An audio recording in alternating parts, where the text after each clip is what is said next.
नमस्कार दोस्तों, एक बार फिर से स्वागत है आप सभी का हमारे YouTube channel CGR study IQ में। मैं हूं प्रकाश बिंद्रा और आप देख रहे हैं मेरा YouTube channel CGR study IQ।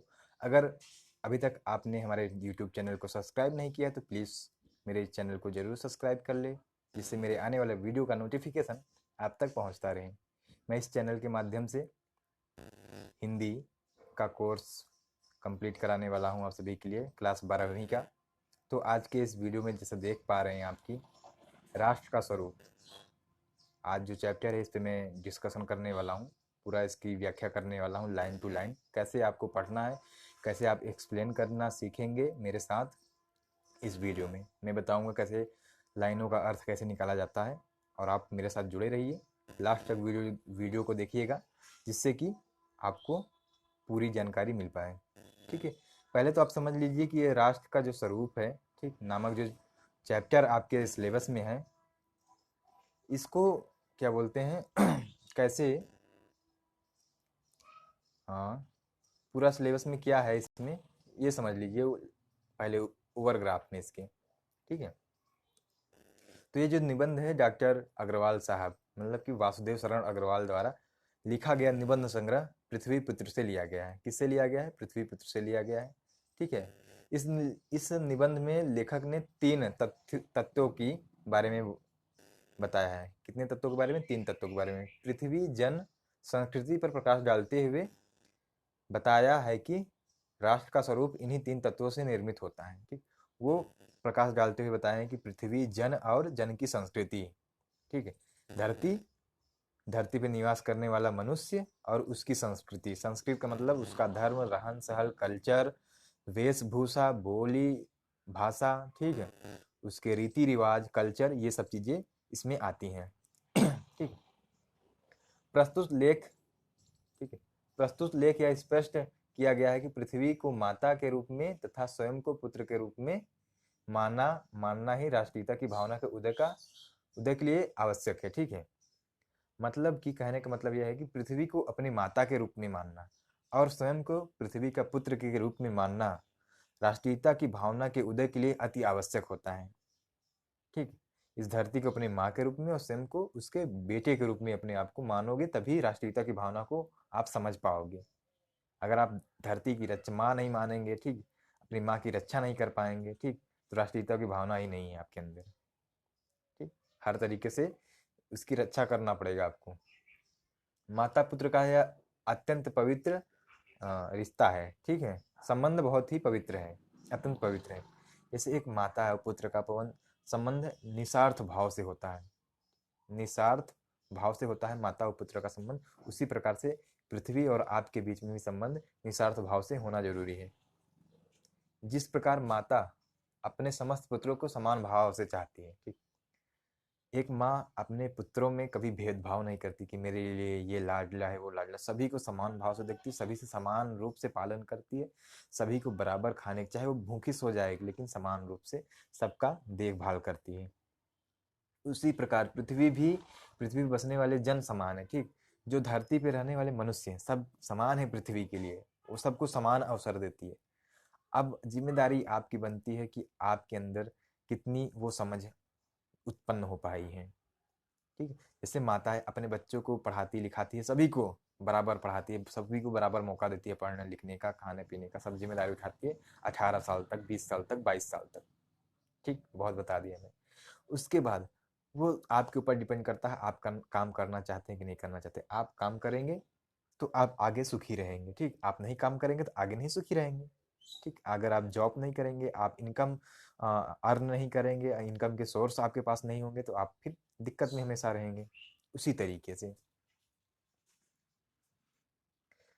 संस्कृति के विषय में लेखक अत्यंत मार्मिक विचार प्रकट किए हैं। ठीक, जो संस्कृति के विषय में, ठीक, अत्यंत मार्मिक, बहुत ही काल्पनिक, ठीक, ऐसे विचार उन्होंने निकाले हैं।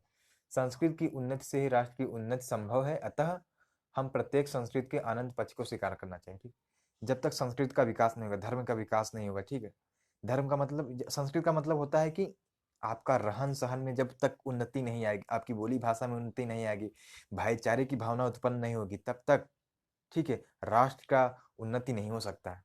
ठीक। और हमें क्या करना है, प्रत्येक संस्कृतियों के आनंद पक्ष को स्वीकार करना है।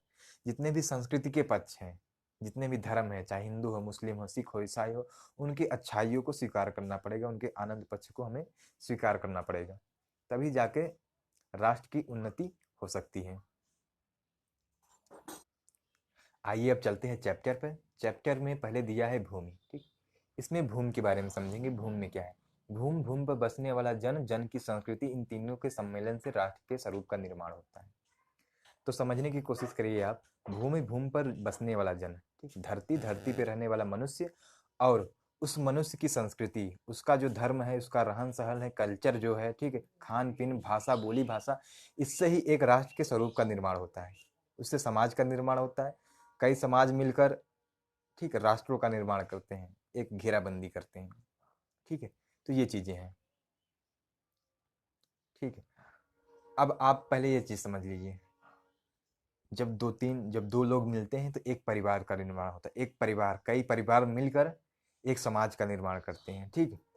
और कई समाज मिलकर एक गांव का निर्माण करते हैं, एक समूह का निर्माण करते हैं, एक मोहल्ले का निर्माण करते हैं, ठीक है। एक विलेज का निर्माण करते हैं। कई विलेज मिलकर ब्लॉक का निर्माण करते हैं, ठीक।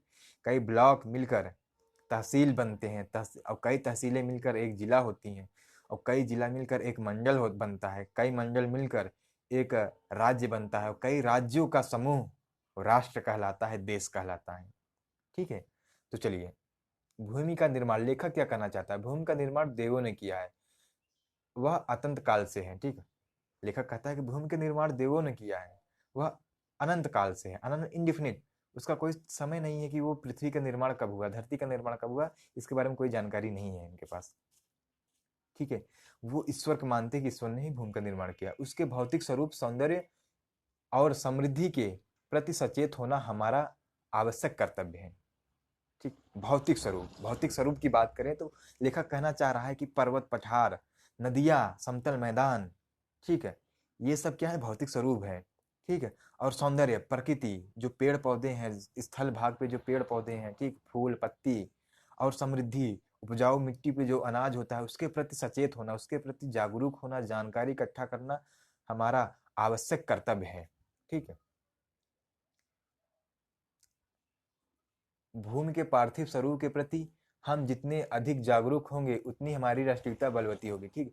जितने भी भूमि के ये जितने भी स्वरूप हैं, रूप है, पार्थिव रूप हैं, ठीक है, इनके प्रति जितने भी जानकारी हम इकट्ठा करेंगे, उतना ही में हमारी राष्ट्रीयता बलवती होगी। कैसी बलवती होगी, जब हम जानेंगे कि कहाँ पे कृषि करने योग्य भूमि है, कहाँ पे लकड़ियाँ हैं, उसका आयात निर्यात करके, ठीक, उनसे वस्तुओं का निर्माण करके हम धन अर्जन करेंगे, दूसरे देशों को वस्तु पहुंचाएंगे, उनसे हम धन अर्जन करेंगे, और उस धन से हम अपने सुख के लिए, अपने देश के विकास के लिए, अपने समाज के विकास के लिए, ठीक है, काम करेंगे। तो हमारा क्या बोलता है, राष्ट्रीयता की भावना भी बढ़ेगी और राष्ट्र भी बलवती हो जाएगा, ठीक है। यह पृथ्वी के सच्चे अर्थों में समस्त राष्ट्रीय विचारधाराओं की जननी है, ठीक है। आप समझे, पृथ्वी सच्चे अर्थों में, ठीक, समस्त राष्ट्रीय विचारधाराओं, जितने भी धर्म, जितने भी धार्मिक विचार, जो सामाजिक विचार है, सबकी जननी कौन है, पृथ्वी है। अगर पृथ्वी ना होती तो इस धरती पे रहने वाला कोई मनुष्य होता। जब मनुष्य ना होता तो उसकी संस्कृति ही ना होती, और संस्कृति ना होती तो राष्ट्रीय विचारधाराएं उत्पन्न ना होती। तो पृथ्वी ही सच्चे अर्थों में क्या है, राष्ट्रीय विचारधाराओं की जननी है, ठीक। धरती, धरती ना होती तो क्या कोई मनुष्य इस धरती पे रह पाता, ठीक। धरती ही नहीं है तो फिर कोई मनुष्य ही नहीं है, मनुष्य नहीं है तो संस्कृति का विकास ही नहीं होगा, जब संस्कृति का विकास नहीं होगा तो राष्ट्रीयता की भावना ही अंदर से नहीं आएगी। तो समझे बात को, जो राष्ट्रीयता पृथ्वी के साथ नहीं जुड़ी वह निर्मूल है, ठीक। और आगे लेखक क्या कहता है, जो जिसकी राष्ट्रीयता पृथ्वी के साथ ना जुड़ी हो, ठीक, वो निर्मूल है, उसका कोई अर्थ नहीं है, उसका कोई मोल नहीं है, उसका कोई अस्तित्व ही नहीं हो सकता। राष्ट्रीयता की जड़ें पृथ्वी में जितनी गहरी होंगी, उतनी राष्ट्रीय भाव का अंकुरण पल्लवित होगा, ठीक। राष्ट्रीयता जितनी जड़ें उसकी पृथ्वी के अंदर होंगी, ठीक, राष्ट्रीयता की भावना उतनी अंकुरित होगी। जैसे हमारे अंदर राष्ट्रीयता की भावना है, ठीक, हम दूसरों को जाएंगे, समझाएंगे, बताएंगे, हम अच्छे इंसान हैं, ठीक, हमारा कल्चर अच्छा रहा है, हमारा पालन पोषण अच्छे से हुआ है, ठीक, हम कल्चरल इंसानों में से, हमारे अंदर सदाचार, ठीक है, दूसरों से बात करने की तमीज है, ठीक है, तो हम दूसरों को भी वही चीजें सिखाएंगे, ठीक। तो भावना जितना जितना जड़ित रहेगी, जितना अंदर तक रहेगा, ठीक, तो दूसरे बीज भी अंकुरित होंगे, क्योंकि अगर किसी और को हम बताएंगे, समझेगा, आने वाली पीढ़ी भी समझेगी, तो उसके अंदर भी राष्ट्रीयता की भावना अंकुरित होगी। यही चीज है इसमें, ठीक है। इसलिए पृथ्वी के भौतिक स्वरूप की अधोपांत जानकारी प्राप्त करना, उसकी सुंदरता, उपयोगिता और महिमा को पहचानना आवश्यक धर्म है, ठीक। इसलिए भौतिक स्वरूपों को, पृथ्वी के भौतिक स्वरूप, पर्वत, पठार, नदी, ठीक है, हर जगह पर्वतों पे, जैसे कि पहाड़ी क्षेत्रों में चाय होता है, समतली मैदान में अनाज, गेहूं, चावल सब, ठीक है, और पर्वतों पे, पठारों पर ही खनिज तत्व मिलते हैं, ठीक। इसकी पहचान करना, उसकी उपयोगिता को जानना कि हाँ, उसका उपयोग दवाओं के लिए किया जा सकता है, दैनिक जीवन में किया जा सकता है, भोजन के लिए किया जा सकता है, ठीक है। और उसकी महिमा को पहचानना, उसके उपकारों को पहचानना, अगर ये ना होता तो हमें अनाज न मिलता तो धरती न होती, उपजाऊ मिट्टी न होता तो उस पर खेती न होती, खेती न होती तो उससे अनाज हमें न मिल पाता, और अनाज न मिल पाता हमें तो हम जिंदा न रहते। तो वही उसकी महिमा है, हमारा क्या है, आवश्यक धर्म है इसको पहचानना, ठीक। इस कर्तव्य की पूर्ति सैकड़ों हजारों प्रकार से होनी चाहिए।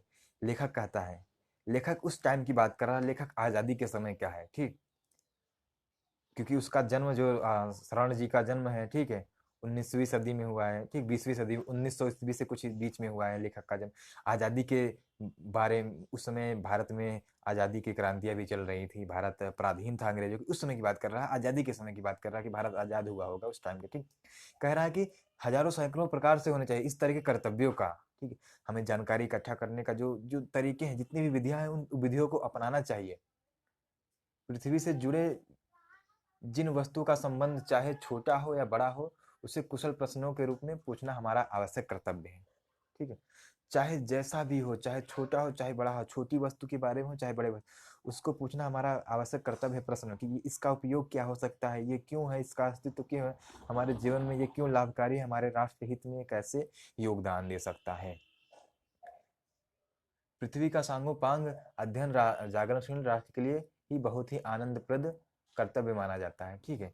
जागरणशील, परिवर्तनशील राष्ट्र के लिए, ठीक है, उसका अध्ययन बहुत ही आनंदप्रद रहेगा, ठीक है। गांव, शहरों में सैकड़ों केंद्रों से इस प्रकार के अध्ययन के सूत्रपात होना आवश्यक है, ठीक है। चाहे गांव हो चाहे शहर में, हर जगह केंद्रों का केंद्र खोले जाए, जहाँ पे, ठीक है, ऐसे छोटी जानकारी को इकट्ठा की जा सके। जैसे गांव के कुछ लोकल प्रोडक्ट होंगे, ठीक है, कुछ ऐसे चीजें होंगी जो सिर्फ छोटे से क्षेत्र में सीमित होंगी, उत्पादन उसका छोटे से क्षेत्र में हो पा रहा होगा, ठीक है, टेक्नोलॉजी संसाधन की कमी के कारण उसे लोकल से ग्लोबल बनाना है, ठीक है। जैसे प्रेजेंट टाइम में चल भी रहा है कि लोकल से ग्लोबल बनाना है, लोकल से ग्लोबल प्रोडक्ट का निर्माण करना है, ठीक है। तो छोटे छोटे विधियों का पता लगाइए और उस तरीके से उनके उत्पादन को बढ़ाया जा सके और वो पूरे राष्ट्र के लिए, ठीक, उसका उत्पादन किया जा सके, ठीक। नई नई विधियों को इजाद करना, जो होते ना कि पीढ़ी दर पीढ़ी नई नई चीजें खत्म होती जा रही हैं, ठीक है। जैसे कि कोई पीढ़ी, पुरानी पीढ़ियों में हर चीज प्राकृतिक तरीके से होती थी, तब भी वो जीवित रहते थे, ठीक। उनकी विधियां, आज की जो टेक्निकल विधियां हैं उनसे काफी कारगर रहती थी, काफी स्वास्थ्यप्रद रहती थी। आज की हम जो प्रोडक्ट यूज कर रहे हैं काफी हानिकारक है, लेकिन तब भी यूज कर रहे हैं। पहले के प्रोडक्ट प्राकृतिक से रूप से जुड़े होते थे और काफी लाभकारक होते थे। तो उन सब विधियों को इकट्ठा करना, उनका सूत्रपात करना है, जिससे कि हमारे राष्ट्रीय हित के लिए वो लाभकारी रहे, ठीक। उदाहरण के लिए पृथ्वी की उपजाऊ शक्ति को बढ़ाने के लिए मेघ जो प्रतिवर्ष आकर, समय पे आकर अपने अमृत जल से इसे सींचते हैं, हमारे अध्ययन की परिधि के अंतर्गत होना चाहिए, ठीक है। उदाहरण के लिए लेखक क्या कह रहा है, लेखक कह रहा है जो उपजाऊ मिट्टी पे बारिश होती है, ठीक है, और उसको बारिश जो समय है, कब बारिश होगी, कैसे बादल बनता है, किस टाइम बारिश होती है, ठीक। इसका जो अध्ययन का केंद्र है, ये हमारे परिधि में रहना चाहिए, हमारे गोली के अंदर आना चाहिए, हमारे शिक्षा के अंदर आना चाहिए। क्योंकि कितनी भी पृथ्वी कितनी भी उपजाऊ हो, धरती कितनी भी उपजाऊ उपजाऊ, अगर पानी वर्षा नहीं होगा तो हम वस्तुओं का उत्पादन नहीं कर पाएंगे, ठीक है, अनाजों का उत्पादन नहीं कर सकते हैं। उन मेघ जलों से परिवर्धित प्रत्येक तृणलता वनस्पतियों का सूक्ष्म परिचय प्राप्त करना भी हमारा आवश्यक कर्तव्य है। जब बारिश होती है, बारिश होने के बाद जो तृणलता, जो घास फूस, पेड़ पौधे, वनस्पतियां जो उत्पन्न होती है, उसके बारे में सूक्ष्म परिचय, कि वो हमारे लिए लाभकारी हैं या हानिकारक हैं, उससे हमें क्या लाभ होगा, ठीक, इन सब का भी परिचय हमें होना आवश्यक हो है, ठीक है, हमारा कर्तव्य है, ठीक। इस प्रकार से जब हम चारों ओर से अपने ज्ञान के कपाट हमारे ज्ञान के कपाट लेंगे, तब सैकड़ों वर्षों से शून्य और अंधकार से भरे हुए जीवन के क्षेत्र में नया उजाला दिखाई देगा। ठीक, इस तरीके से हम हमेशा सोचते रहेंगे, हमेशा वैज्ञानिक तरीके से काम करेंगे, नए नए विधियों का इजाद करेंगे, ठीक, देश के समृद्धि के लिए काम करेंगे, तो हमारे ज्ञान का जो कपाट है, ठीक, मस्तिष्क में जो अंधकार भरा हुआ है, वो क्या होगा, दूर होगा। धरती माता की कोख में जो अमूल्य निधियां भरी हैं, जिनके कारण यह वसुंधरा कहलाती है, उससे कौन परिचित होना नहीं चाहेगा। ठीक है, धरती माता की कोख में जो अमूल्य निधियां भरी पड़ी हैं, ठीक, चाहे लोहा हो, चांदी हो, सोना हो, अभ्रक हो, ठीक है, एल्युमिनियम हो, कापर हो, बॉक्साइड हो, ये सब धरती माँ के गर्भ में पड़ा है। ठीक, उसके अंदर, पृथ्वी के अंदर पड़ा हुआ है। और उसके बारे में जानकारी इकट्ठा करना कौन नहीं चाहेगा। आज के आधुनिक युग में लोहे की बहुत जरूरत है। कहते नहीं, औद्योगिक क्रांति में लोहे ने बहुत ही महत्वपूर्ण भूमिका निभाई थी। ठीक, आज लोहे की वजह से इंफ्रास्ट्रक्चर मजबूत हो रहा है। ठीक, स्टील, एल्यूमिनियम, सोना, चांदी, ये बहुमूल्य धातुएं हैं। ठीक, अभ्रक है, तमाम चीजें हैं जो अन्य उत्पादनों के लिए भी जरूरत है। ठीक है, तो पृथ्वी के अंदर जो कोख में है, ठीक, वो अमूल्य निधियों के कारण ही वसुंधरा कहलाए। पृथ्वी का एक पर्यायवाची शब्द है वसुंधरा। ठीक है, और उससे कौन नहीं परिचित होना चाहेगा, सभी परिचित होना चाहेंगे, क्योंकि वो देश के विकास के लिए, राष्ट्र के विकास के लिए अति आवश्यक है। हम पुलों का निर्माण करते हैं, स्कूल बिल्डिंगों का निर्माण करते हैं, बड़े बड़े इमारतों का निर्माण करते हैं, तो उसके लिए जरूरत है, सड़कों का निर्माण करते हैं, लोहे, लक्कड़ और सीमेंट, इन सब चीज़ों का क्या है जरूरत। सीमेंट भी क्या बोलते हैं, धरती के अंदर कोयले से, तमाम चीज़ों से मिलकर मिलता है, चूना पत्थर वगैरह, ये सब चीज़ें क्या है, धरती के कोख के अंदर है। ठीक है, लाखों करोड़ों वर्षों से अनेक प्रकार की धातुओं को पृथ्वी के गर्भ में पोषण मिला है। ठीक है, कई प्रकार के जो धातुएं हैं वो लाखों करोड़ों वर्ष की प्रक्रिया के बाद वो चेंज होती हैं, दूसरे फॉर्म में होती हैं, वो अमूल्य निधि के रूप में पड़ती है। जो पेड़ पौधे हैं धरती के अंदर लाखों करोड़ों वर्षों से वो नीचे दब गए, और जब दबने के बाद ताप और दाब के कारण वो कोयले में परिवर्तित हो गए। जब उन पे और दाब पड़ा तो वो हीरा में परिवर्तित हो गया। ठीक है, यह सब चीजें आपके लिए आवश्यक हैं। वो लाखों करोड़ों वर्षों का वो जो अपने गर्भ में संजोए हुए हैं, उसका रूप है अमूल्य निधि। दिन रात बहने वाली नदियों ने पहाड़ों को पीस पीस कर अगणित प्रकार की मिट्टियों से पृथ्वी के देश देह को सजाया। ठीक है, जो पृथ्वी थी, ठीक है, जब निर्माण हुआ था उस टाइम, तब तो लोहे का अंगारा था, उबड़ खाबड़ थी पृथ्वी। ठीक है, ऊबर जब सिकुड़ने लगी, पृथ्वी ठंडा होने लगी नहीं, तो उबड़ खाबड़ थी। तो नदियों ने काट काट कर उसको, ठीक है, मिट्टी को पहाड़ों से काट काट कर मिट्टी को फैला, मिट्टी के रूप में पृथ्वी के ऊपर सजोया। क्योंकि नीचे, पृथ्वी के नीचे ही क्या बोलते हैं, पहाड़ पर्वत आज भी पत्थर के चट्टान है, लेकिन ऊपर ही वो कण है, पहाड़ों के टुकड़े का कण है। ठीक है, उससे देह को, उसको पूरा वो तो तूपा है। जब नीचे खुदाई करेंगे, मिट्टी के कुछ नीचे जाएंगे ना, तो पर्वत मिलने शुरू हो जाएंगे, पत्थरों के चट्टान मिलने शुरू हो जाएंगे आपको। हमारे भावी आर्थिक उद्भयन के लिए यह सब, इन सब की जांच पड़ताल करना अत्यंत आवश्यक है। ठीक, हमारे भविष्य के लिए, हमारे भविष्य की जरूरतों की पूर्ति के लिए, उसके हमारे भविष्य के विकास के लिए, आने वाली पीढ़ियों के विकास के लिए, रहने के लिए, इन सब चीजों की जांच पड़ताल करना अत्यंत ही क्या है, आवश्यक है। ठीक है, पृथ्वी की गोद में जन्म लेने वाले जड़ पत्थर कुशल कारीगर, कुशल शिल्पियों से संवारे जाने पर अत्यंत सौंदर्य के प्रतीक बन जाते हैं। ठीक है, जो ये पत्थर है, पत्थरों को जब कारीगर, शिल्पकार जब उनको गढ़ता है, तो मूर्तियों का निर्माण करता है, तमाम तरह के वस्तुओं का निर्माण करता है, वो ही पत्थर, जो एक पत्थर का टुकड़ा पड़ा हुआ था, अब उसका मूल्य हो जाता है, उसके सौंदर्य से उसके उसकी कीमत लगने लगती है। ठीक है, नाना प्रकार के अनगढ़ नग विंध्य की नदियों में प्रवास में सूर्य की धूप से चिलकते रहते हैं। ठीक है, जो नाना प्रकार के जो अनगढ़ पत्थर हैं, ठीक है, नदियों के साथ बहते बहते बहते बहते क्या होते हैं, वो इतने इतने पॉलिशदार हो जाते हैं, इतने चमकीले हो जाते हैं कि जब धूप की किरण उन पे पड़ती है तो वो चमकने लगते हैं। ठीक है, उनकी जब चतुर कारीगर पहलदार कटाव कर लेता है, तब उनके प्रत्येक घाट से नई शोभा और सुंदरता फूट पड़ती है। ठीक है, उन्हीं पत्थरों, जो वो नदियों के द्वारा बहाए गए जो पत्थर है, जो चमकीले हैं सूर्य के प्रकाश में, जब चतुर कारीगर, जब एक कुशल कारीगर, जब एक अनुभवी कारीगर उन उन पत्थरों पर कटाव करता है, ठीक है, कोनेदार कटार करता है, तब उन उन घाटों से, उनकी शोभा बढ़ जाती है। ठीक, जैसे हीरा, हीरा पे जब कटिंग किया जाता है ना, हीरा को काटते हैं, जब उस पे कटिंग करते हैं तब उसकी चमक बढ़ती है, तब उसका निखार बढ़ता है। ठीक, और वे अनमोल हो जाते हैं। ठीक, उनकी बहुत ही मूल्य बढ़ जाता है। ठीक है, और उनकी कीमत बढ़ जाती है। देश के नर नारियों के रूप मंजन और सौंदर्य प्रसाधन के रूप में इन छोटे पत्थरों का भी सदा से कितना भाग रहा है। अतः ये हमें उनका ज्ञान होना भी आवश्यक है। ठीक है, इन पत्थरों का भी हमारे रूप मंजन में, ठीक है, जो औरतें होती हैं या मनुष्य हाथों में और गले में सकरी, हाथ में अंगूठी पहनते हैं। ठीक है, महिलाएं कान में, नाक में और अपने टीके पे और गले में हार, इन सब चीज़ों का, आभूषणों का जो प्रयोग करते हैं। ठीक, वो चतुर कारीगर जब उनका कटिंग करता है, उस पे अपने अनुभव, अपने कुशलता से जब उस पे बनावट करता है, आकृति उकेरता है, तो उसकी शोभा बढ़ जाती है। ठीक है, और वो मूल्य उनका बढ़ जाता है। उसकी भी जानकारी हमें होना आवश्यक है। पृथ्वी और आकाश के अंतराल में जो कुछ सामग्रियां भरी हैं, ठीक है, पृथ्वी के चारों ओर फैले हुए गंभीर सागर में जो जलचर एवं रत्नों की राशियां हैं, उन सबके प्रति चेतना एवं स्वागत के नए भाव राष्ट्र में फैलाए जाने चाहिए। ठीक है, जो पृथ्वी और आकाश के बीच में जितनी भी निधियां भरी पड़ी हैं, ठीक है, और समुद्र में जो जलचर पशु, जो जलचर हैं और जो रत्ने हैं, ठीक, कहते हैं समुद्र में मोती पाया जाता है। ठीक, उनकी भी जानकारी हमें होना हमें जरूरी है कि वो किस तरीके से हमारे समाज के लिए, हमारे लिए लाभकारी हो सकते हैं। कैसे जल जो समुद्र में जलचर है, मछली, उनसे दवाई बनाई जाती है, उनके तेल से दवाई बनाई जाती है। तमाम चीज़ों का, ये सब चीज़ें जानकारी होना हमें आवश्यक होता है। एग्जाम्पल के रूप में आप ये सब चीज़ें लिख सकते हैं।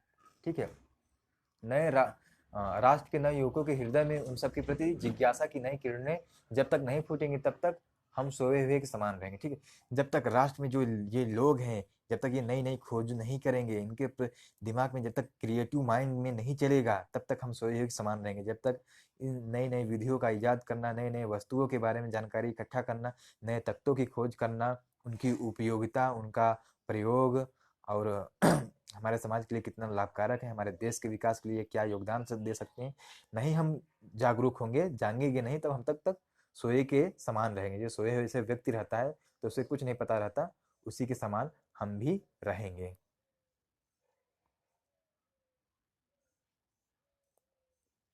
विज्ञान और उद्यम दोनों को मिलाकर राष्ट्र के भौतिक स्वरूप का एक नया खागा ठाट खड़ा करना है। ठीक है, विज्ञान विज्ञान नई नई तकनीकों का इजाद करता है, नए नए तत्वों की खोज करता है और हर चीज़ वो इस्टेब्लिश करता है, तकनीकी देता है। लेकिन उद्यमी लोग, साइंटिस्ट लोग नए नए विधियों का इजाद करेंगे, नए नए वस्तुओं का इजाद करेंगे। लेकिन उद्यमी लोग पैसा लगाकर, बिजनेस में इन्वेस्ट कर कर, दोनों जब मिलकर काम करेंगे तो राष्ट्र का विकास होगा। नई नई वस्तुओं का हम निर्माण करेंगे, दूसरों राष्ट्रों से बेचेंगे, वहां से पैसा इकट्ठा करेंगे और अपने देश के लिए वो हम काम करेंगे।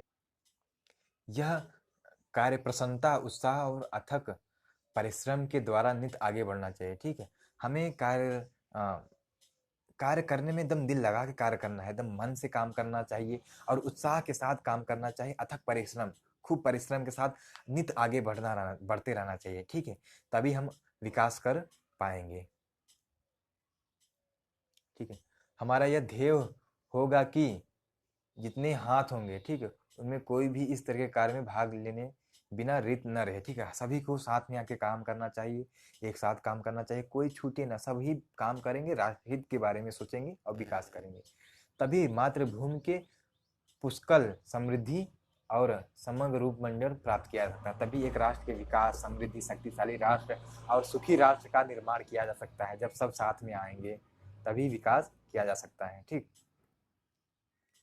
अब हम बात करते हैं जन के बारे में। ठीक, जन, अभी तक हम बात किए थे धरती के बारे में, अब जन। मातृभूमि पर निवास करने वाला मनुष्य राष्ट्र का दूसरा अंग है। ठीक है, दूसरा अंग क्या है? मनुष्य है। धरती पर निवास करने वाला राष्ट्र का दूसरा अंग क्या है? राष्ट्र के 3 अंग हैं, आपको मैं बार बार बता चुका हूँ। धरती, धरती पर रहने वाला मनुष्य और उसकी संस्कृति। तो दूसरा अंग क्या है? मनुष्य। पृथ्वी हो और मनुष्य ना हो तो राष्ट्र की कल्पना करना असंभव है। ठीक है, इसे मैं बता दिया। मनुष्य हो सब कुछ, अगर पृथ्वी ना हो तो राष्ट्र की कल्पना करना असंभव है। उसी तरीके से मनुष्य, ठीक है, पृथ्वी हो और मनुष्य ना हो तो राष्ट्र की कल्पना नहीं की जा सकती। ठीक है, पृथ्वी और जन दोनों के सम्मिलन से ही राष्ट्र के स्वरूप संपादित होता है। ठीक, मनुष्य और पृथ्वी के सम्मिलन से ही राष्ट्र का स्वरूप संपादित होता है। सिर्फ संपादित होता है, निर्माण नहीं, संपादित होता है, उसकी कार्य योजना बनती है। ठीक है, जन के कारण, ठीक, जन के कारण ही पृथ्वी मातृभूमि की संज्ञा प्राप्त करती है। ठीक है, जन के कारण, मनुष्य के कारण नहीं। पृथ्वी मातृ संज्ञा, माता की संज्ञा प्राप्त करती है। ठीक है, पृथ्वी हम सबकी माता है। ठीक है, पृथ्वी पर रहने वाले जितने भी लोग हैं हम उनके पुत्र हैं और पृथ्वी हमारी माता है। ठीक, मातृभूमि की संज्ञा किससे मिलती है? मनुष्यों के कारण। पृथ्वी माता है, अतः जन सच्चे अर्थों में पृथ्वी के पुत्र हैं। ठीक है, जन सच्चे अर्थों में पृथ्वी के क्या है? पुत्र हैं। ठीक है, माता भूमि पुत्र्योहम पृथ्विया। ठीक, भूमि माता है और उसका पुत्र, मैं उसका पुत्र हूँ। इस संस्कृत वाक्य का जो अर्थ है यही है कि भूमि माता है, मैं उसका पुत्र हूँ। जन के हृदय में, लेखक कहता है कि जन के हृदय में इस सूत्रपात का अनुभव ही राष्ट्रीयता की कुंजी है। ठीक है, जब मनुष्य कहता है कि भूमि हमारी माता है, मैं उसका पुत्र हूँ, तभी ही राष्ट्रीयता की जो भावना है, जो कुंजी होता है उसका, ठीक है, कि उदय हो जाता है। इस भावना से राष्ट्र निर्माण के अंश उत्पन्न होते हैं। ठीक है, इस तरह की भावना जो होती है उससे ही राष्ट्र निर्माण के अंश उत्पन्न हो जाते हैं।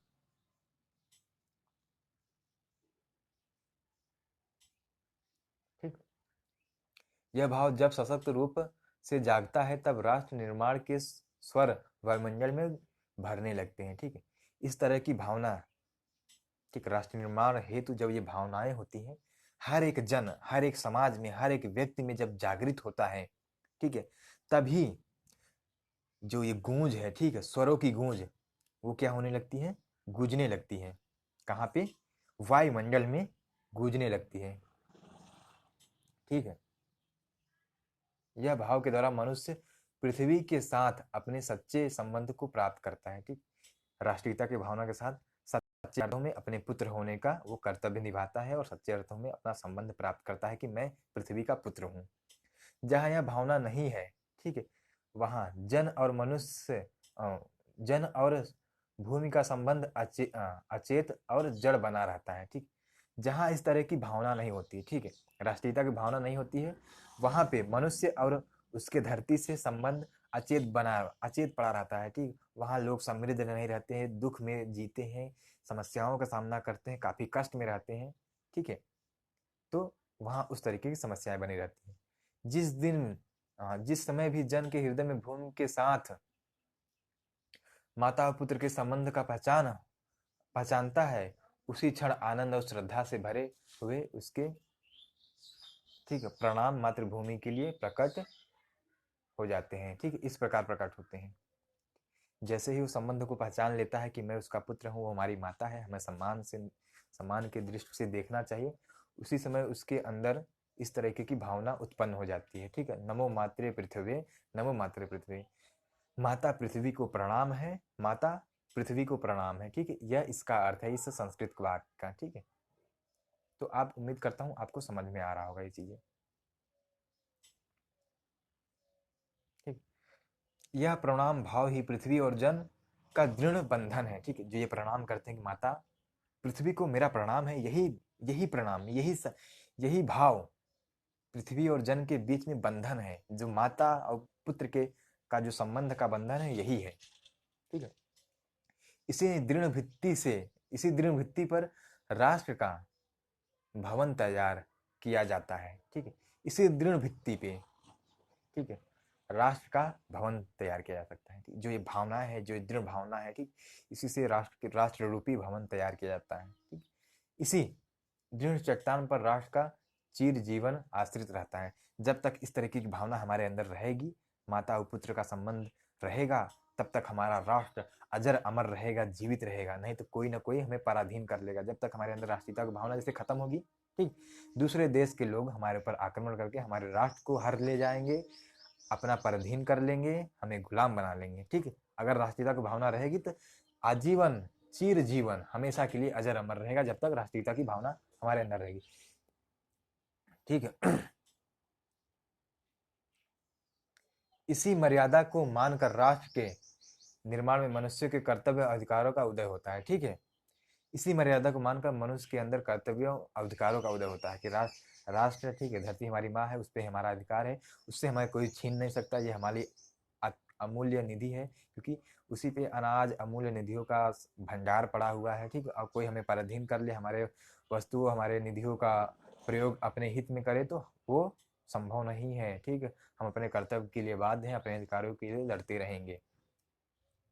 जो जन पृथ्वी के साथ माता और पुत्र के संबंध को स्वीकार करता है, उसे ही पृथ्वी के वरदानों के भाग पाने का अधिकार होता है। ठीक है, जो जो संबंध को स्वीकार करता है कि पृथ्वी हमारी माँ है, मैं उसका पुत्र हूँ, मैं उसकी सेवा करूंगा, रक्षा करूंगा, ठीक है, उसी को ही वो ये वरदान मिलता है, वो अधिकार मिलता है कि वो सुखी रहेगा, वो हमेशा संपन्न रहेगा, उसके यहाँ कोई किसी भी चीज की कमी नहीं रहेगी। ठीक है, धरती सभी को समान अवसर देती है, जैसे कि पहले बताया कि माता पुत्र में कभी भेद नहीं करती, उसी प्रकार से धरती भी किसी के साथ भेद नहीं करती, सबको समान अवसर देती है, सबको भूमि दिया है, सबको हाथ पैर दिए हैं, काम करने के लिए हाथ पैर दिया है। ठीक है, आप काम नहीं करेंगे तो आप गरीब रहेंगे, आपके पास धन संपदा नहीं रहेगा, आप दुखी रहेंगे। आप अगर माता पुत्र का संबंध स्थापित करेंगे, ठीक, उसकी रक्षा करेंगे, पृथ्वी की रक्षा करेंगे, ठीक है, सिंचित करेंगे, पेड़ पौधे लगाएंगे, तो आप हमेशा संपन्न बने रहेंगे।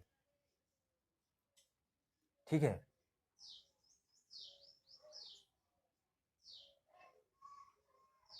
ठीक है, माता के प्रति अनुराग, माता के प्रति अनुराग सेवा भावना, ठीक है, सेवा भाव पुत्र का स्वाभाविक कर्तव्य है। ठीक है, ये क्या है, उसका स्वाभाविक कर्तव्य है, आपका कर्तव्य है। जब आप माता पुत्र का संबंध स्थापित करेंगे, आप पुत्र मानेंगे अपने माँ को, तो उसकी सेवा करना आपका कर्तव्य है। भाई वो बूढ़ी हो चुकी है, जैसे आप माँ की अपनी सेवा करते हैं, उसी धरती माँ की भी आपकी सेवा करनी चाहिए। ठीक, वह एक निष्कारण धर्म है। ठीक, यह एक बिना कारण का धर्म है, ये आपका कारण, इसके इस धर्म के पालन करने के लिए आपके पास कोई कारण नहीं है, यह निष्कारण धर्म है। ठीक है, स्वार्थ के लिए पुत्र, स्वार्थ के लिए पुत्र का माता के प्रति, ठीक है, स्वार्थ के लिए पुत्र, स्वार्थ के लिए पुत्र, ठीक है, माता के प्रति प्रेम का जो लगाव है, वो पुत्र के अधोपतन का सूचक है। ठीक, उसके अंत, उसके विनाश का सूचक है, जो स्वार्थ के लिए अपनी माता से, अपनी माता की सेवा करता है या फिर वो करता है। ठीक, जो जन मातृभूमि के साथ अपना संबंध जोड़ना चाहता है, उसे अपने कर्तव्यों के प्रति पहले से ध्यान देना होगा। ठीक है, अगर आप माता पुत्र का संबंध स्थापित करना चाहते हैं, तो अपने कर्तव्यों को आपको ध्यान में रखना पड़ेगा, आप अपने कर्तव्यों का आपको पालन करना पड़ेगा। ठीक है,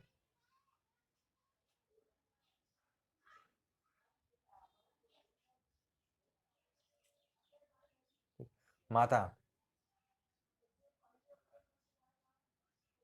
माता अपने सब पुत्रों को समान भाव से चाहती है। ठीक, बता चुका हूँ, माता अपने पुत्रों को सभी समान भाव से चाहती है। ठीक, इसी प्रकार पृथ्वी पर बसने वाले जन बराबर हैं। ठीक है, इसीलिए इसी प्रकार से धरती के लिए जो पृथ्वी पे तमाम लोग हैं, सब उनके लिए सब बराबर है, उनमें ऊंच और नीच की भाव नहीं है। तो धरती माँ में ऊंच नीच की भाव नहीं कि कोई ऊंचा है कोई बड़ा है, किसी को ज्यादा देंगे किसी को कम देंगे, वो तो आपके कर्तव्यों पे है, आपके व्यवहार पे है, आपके मेहनत पे है, आपके परिश्रम पे है कि आप कितना अर्जित कर पा रहे हैं।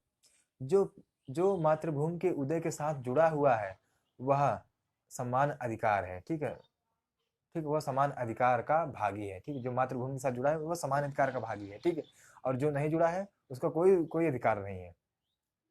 पृथ्वी पर निवास करने वाले जन का विस्तार अनंत है। ठीक है, नगर, जनपद, पुर और गांव, जंगल, पर्वत, नाना प्रकार के जन से भरे पड़े हैं। ठीक, इसमें बता दें, गांव, पुरवा, तहसील, जिला, ब्लॉक, मंडल, ठीक, उसी प्रकार से, ठीक है, जंगल में रहने वाले लोग, पर्वतों पे निवास करने वाले लोग, नदी के किनारे रहने वाले लोग, समतल भूमि पे निवास करने वाले लोग, ठीक है, समुद्री किनारे पे निवास करने वाले लोग, जनों से भरे पड़े हैं। ये धरती पूरी भरी पड़ी हुई लोगों से भरी पड़ी हुई है।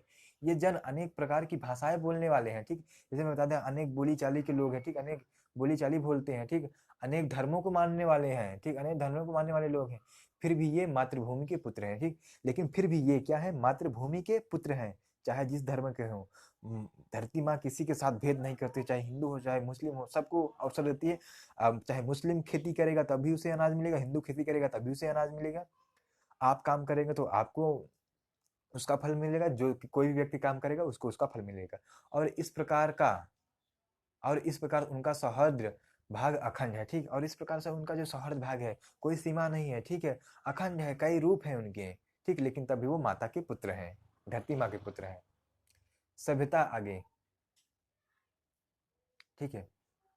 सभ्यता में रहन सहन की दृष्टि से जन एक दूसरे से आगे पीछे हो सकता है, किंतु इस कारण से मातृभूमि के साथ उसका जो संबंध है उसमें कोई भेदभाव उत्पन्न नहीं हो सकता, ठीक है।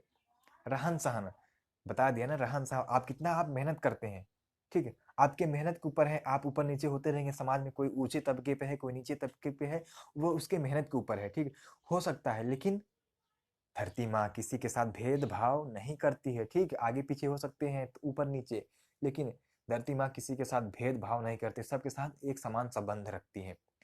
पृथ्वी के विशाल प्रांगण में सभी जातियां के लिए समान क्षेत्र है, ठीक है, सभी जातियों के लिए पृथ्वी माँ समान क्षेत्र है, ठीक है, दिए रखी है। समन्वय के मार्ग पर भरपूर प्रगति उन्नति करने का सबको एक जैसा अधिकार है, ठीक है। समन्वय, शांति, अहिंसा के मार्ग पे चल के आपको आगे बढ़ने का, विकास करने का अधिकार है, ठीक है। समान अधिकार पृथ्वी माँ दे रखी है, ठीक है।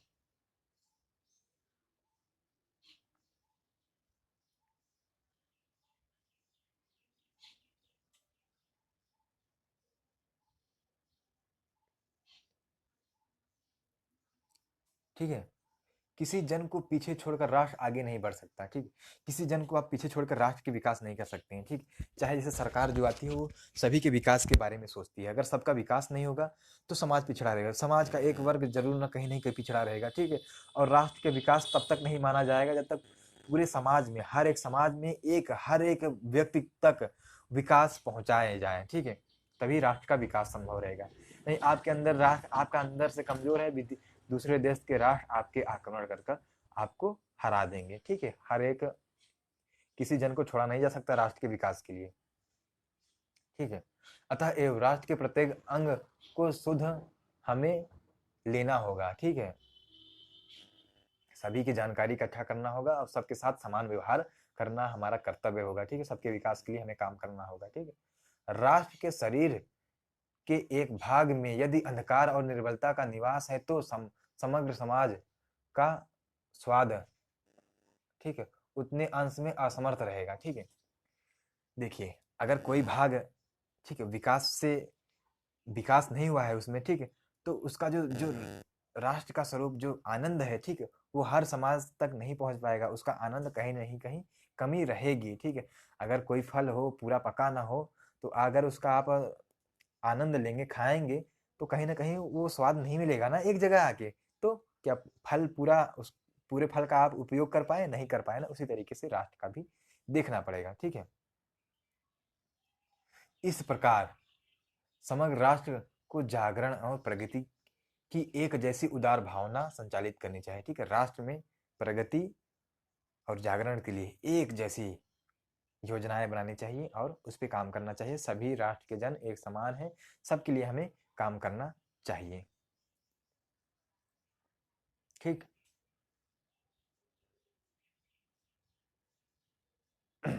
जन का प्रवाह अत्यंत होता है, ठीक है, प्रवाह अनंत है।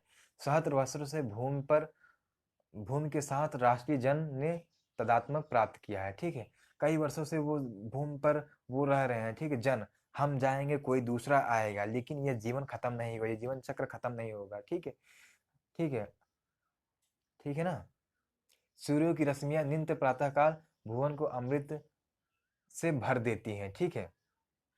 जो सूर्य का प्रकाश पड़ता है हमारे प्राकृतिक वस्तुओं पे, ठीक है, वो क्या करती है, अमृत से भर देती है, अमृत के समान होती है। अगर सूर्य का प्रकाश ना पड़े तो जो पेड़ पौधे हैं भोजन नहीं बनाएंगे, अगर वो भोजन नहीं बनाएंगे तो वो मर जाएंगे, तो फिर अनाज उत्पन्न नहीं होगा, अनाज उत्पन्न नहीं होगा तो हम भूखे मर जाएंगे, ठीक है। तो सूर्य की जो रोशनी है क्या है, कहीं ना कहीं से अमृत का रूप है। आप जानते हैं साइंस भी कहता है कि पेड़ पौधे के भोजन बनाने के लिए सूर्य की रोशनी अति आवश्यक है। बातों को आप कनेक्ट कर पा रहे हैं, मैं जहां तक समझ पा रहा हूँ, ठीक है। अतः, ठीक है, तब तक राष्ट्रीय जन का जीवन अमर रहेगा, ठीक है। जब तक सूर्य की रोशनी पड़ती रहेगी तब तक ठीक है। जो मनुष्य है उसका जीवन अमर रहेगा। कैसे अमर रहेगा? सूर्य की रोशनी पड़ेगी, पेड़ पौधे अपना भोजन बनाएंगे, पेड़ पौधे से हम अपना भोजन लेंगे, और हम भोजन लेंगे तो हम जीवित रहेंगे, और फर्टिलाइजेशन करके नए आने वाली युवा पीढ़ियों को हम आगे प्रमोट करते रहेंगे, और ये जीवन निरंतर चलता रहेगा। इतिहास के अनेक उतार चढ़ाव के पार करने के बाद भी राष्ट्रीय निवासी जन की नई उठती लहरों से बढ़ने के लिए अजर अमर रहा है। ठीक है। इतिहास में हमने कई बार देखा है, भूकंप, प्रलय, तमाम चीजें, बीमारियों का प्रकोप आया है, लेकिन इन सब बीमारियों की लहरों से आगे बढ़कर मनुष्य अजर अमर रहा है। ठीक है। तब भी उसने हौसला नहीं हारा और जीत हासिल की है, क्योंकि सूर्य की रोशनी पड़ती रही है। ठीक है। जन की संतानवाही जीवन नदी के प्रवाह की तरह है, जिसमें कर्म और श्रम द्वारा उत्थान के अनेक घाटों का निर्माण करता है। ठीक, घाटों का निर्माण करता है जन की संतानवाही। ठीक, क्योंकि जानते हैं जन की संतानवाही, ठीक, हम हमारे बच्चे होंगे, फिर हमारे बच्चों के बच्चे होंगे, तो ये क्या है, एक नदी की प्रवाह की तरह है। नदी की, जैसे नदी बहती हुई चली जाती है, ठीक, वो बहती निरंतर बहते रहेंगे। ठीक, निरंतर हम जाएंगे, हमारे बच्चे आएंगे, हमारे बच्चों के बच्चे आएंगे, ये निरंतर प्रवाह होता रहेगा। और इन प्रवाहों के साथ साथ समाज में भी जो कुरीतियां हैं उनका अंत होगा। नए नए आयाम हम छुएंगे, अच्छाइयों को हम अपने अंदर ग्रहण करेंगे, एक नए समाज का विकास करेंगे, एक अच्छे समाज की विकास करेंगे। ठीक है। अब बात करते हैं संस्कृति।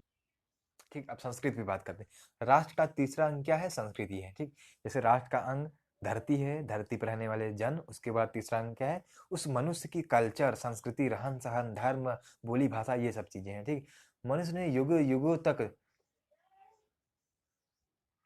जिस सभ्यता का निर्माण किया है, उसके जीवन की श्वसन प्रवाह, प्रश्वास, ठीक है, प्रश्वास है। संस्कृति क्या है? वो सांस है, जो आप युगों युगों तक जीवित रहे हैं। ठीक, उसका वो जो श्वसन का काम करता है, जैसे मनुष्य सांस लेकर जीवित रहता है, उसी तरीके से आपकी जिंदगी, आपकी संस्कृति, आपकी जो अस्तित्व को बनाए रखने के लिए संस्कृति है। ठीक है। बिना संस्कृति के जन की कल्पना कबंध मात्र है। ठीक है। संस्कृत से ही ठीक है, जीवन का मस्तिष्क है। ठीक है। संस्कृति के विकास और उद्भव के साथ ही राष्ट्र की वृद्धि संभव हुई है। ठीक है। राष्ट्र की वृद्धि किसके साथ हुई है? संस्कृति के विकास के साथ ही। ठीक है। राष्ट्र के समग्र भूमि और जन के साथ साथ जन की संस्कृति का महत्वपूर्ण स्थान है। ठीक है। जन का संस्कृति का महत्वपूर्ण स्थान है। यदि मनुष्य और जन अपनी संस्कृति से विरहित कर दिए जाए तो राष्ट्र का लोप हो जाना समझना चाहिए। ठीक है। जब किसी का संस्कृति ही नहीं रहेगी तो राष्ट्र का लोप हो जाना आप समझ सकते हैं। ठीक है। जीवन के विकट का पुष्प संस्कृति है। ठीक है। विटप का। ठीक है। जीवन कैसे जीना चाहिए वो संस्कृत सिखाती है, वो धर्म सिखाता है, वो बोली भाषा, वो समाज सिखाता है, रहन सहन, कल्चर सिखाता है। ठीक है। वो आपका परिवेश सिखाता है कि कैसे जिंदगी जीना है, वही ये आपका संस्कृत है।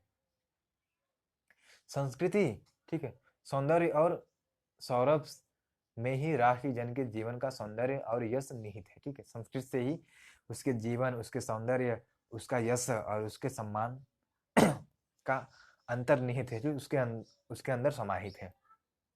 ज्ञान और कर्म के पारंपरिक प्रकाश की संज्ञा संस्कृति है। ठीक, ज्ञान और कर्म, आपके पास नॉलेज है, आप और उस पर काम कर रहे हैं, वही ही संस्कृति है। ठीक है। उसकी संज्ञा ही संस्कृत दे सकते हैं।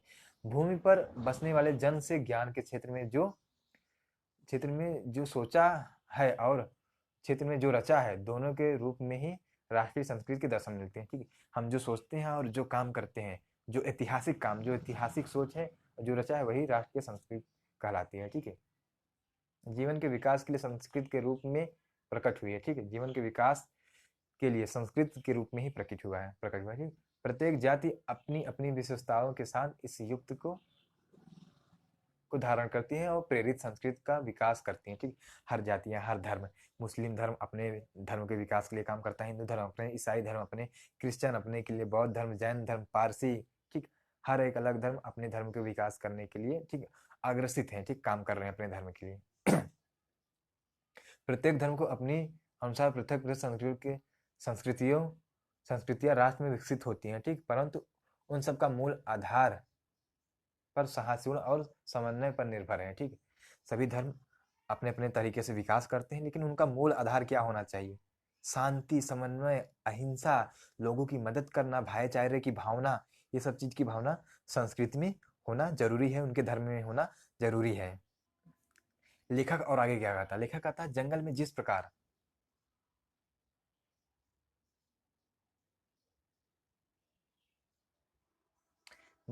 जिस प्रकार लताएं, वृक्ष और वनस्पतियां अपने अदम्य भाव से उठते हुए पारंपरिक सम्मिलित रूप से अवरोधा स्थिति प्राप्त करते हैं, उसी प्रकार राष्ट्रीय जन अपनी संस्कृतियों के द्वारा एक दूसरे के साथ मिलकर राष्ट्र में रहे। ठीक है, जैसे जंगल में पेड़ पौधे जितने सीधे पौधे होते हैं वो जल्दी काट लिए जाते हैं, जितने भी जो आपस में लिपटे रहते हैं, ठीक, उनको काटना, उनको तोड़ना बहुत ही मुश्किल का काम रहता है। उसी प्रकार से हर एक संस्कृति, हर एक धर्म को एक साथ मिलकर एकता की भावना से जुड़े रहना चाहिए, और यही भावना उन्हें उस राष्ट्र को शक्तिशाली बनाती है, जिससे कि बाहरी राष्ट्र उन पे आक्रमण करने से डरे।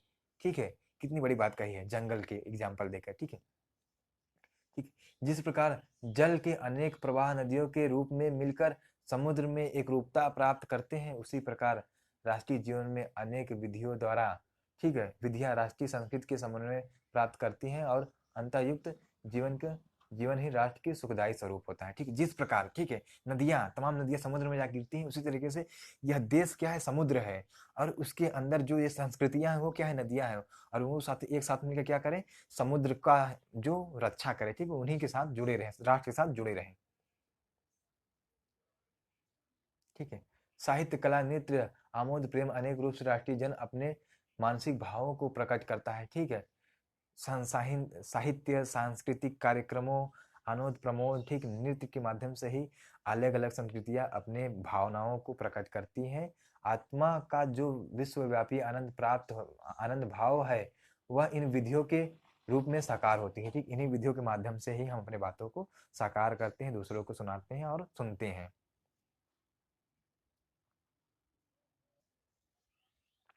पूर्वजों ने चरित्र और धर्म, विज्ञान, साहित्य, कला, संस्कृति के क्षेत्र में जो कुछ भी पराक्रम किया है, ठीक है, उसके विस्तार के लिए, ठीक, उसके विस्तार को हम गौरव के साथ धारण करते हैं। ठीक, और इस तेज से अपनी भावना भावी जीवन में साक्षात देखना चाहते हैं। ठीक है, यही राष्ट्र संवर्धन का स्वाभाविक प्रकार है, जहां अतीत वर्तमान के लिए भार रूपी नहीं है। ठीक है, अतः मूल वर्तमानों ठीक है, मूल वर्तमान को जकड़ नहीं रखा है, वरन अपने वरदान से पुष्टि करके उसे आगे बढ़ना चाहता है।